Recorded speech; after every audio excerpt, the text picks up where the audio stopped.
እኔ እህት በመጀመሪያ እግዚአብሔር ይጠብቅሽ። ግን እኔ የሴጋ ሱስ አለብኝ። ግን እንዴት ነው ማቆም የምችለው? በእናትሽ ንገሪኝ።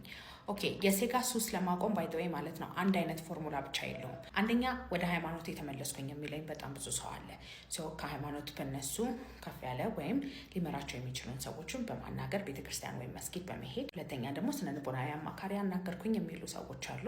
ሶስተኛ ደግሞ ለግንኙነት የሚያነሳሳኝን ነገር ከማየት በተሻለ መጠን ራኩኝ። ስለዚህ ለግንኙነት የሚያነሳሱ ወሲብ ፊልሞችን ማየት ማቆም፣ ሶሻል ሚዲያ ላይ ብዙ ጊዜ ማሳለፍ ምናምን የሚለውን ነገር ያቆማሉ ማለት ነው። ለወሲብ የሚያነሳሳኝን ነገር በማስብበት ጊዜ ወደ ሴጋ ከመምጣቴ በፊት ሌሎች ዲስትራክት ሊያደርጉኝ የሚችሉትን ነገሮች በማድረግ ራሴን ዲስትራክት አደርጋለሁ። ከዛ ያ ስሜት ይጠፋል የሚሉ አሉ።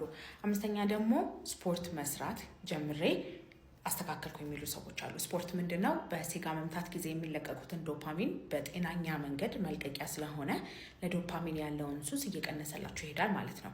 ስለዚህ ለዚህ ሰው እናንተ የራሳችሁ አይነት ደግሞ ከሴጋ ሱስ የወጣችሁበት ነገር ካለ ኮመንት ላይ ጻፉልኝ። ምክንያቱም ሴጋ ለረጅም ጊዜ በተመታ ቁጥር ነርቭን እስከ መግደል፣ ሆርሞን እስከ ማዛባት፣ ጭንቅላትን የማይሆን ነገር እስከሚያስተምር ለመድረስ አቅም ስላለው ለብዙ አይነት ስንፈተ ወሲቦች፣ ለብልት አለመቆም ችግር፣ ለቶሎ መጨረስ ሊያጋጥማችሁ ይችላል ማለት። ሴጋ ሱስ ውስጥ ከነበራችሁና አሁን ደግሞ ስንፈተ ወሲብ እያጋጠማችሁ ከሆነ ባዮ ላይ ባለው ስልክ ቁጥር ደውላችሁ ቀጠሮ ማስያዝ ትችላላችሁ። በሬ ሁል ጊዜ ክፍት ነው። ባይ ባይ።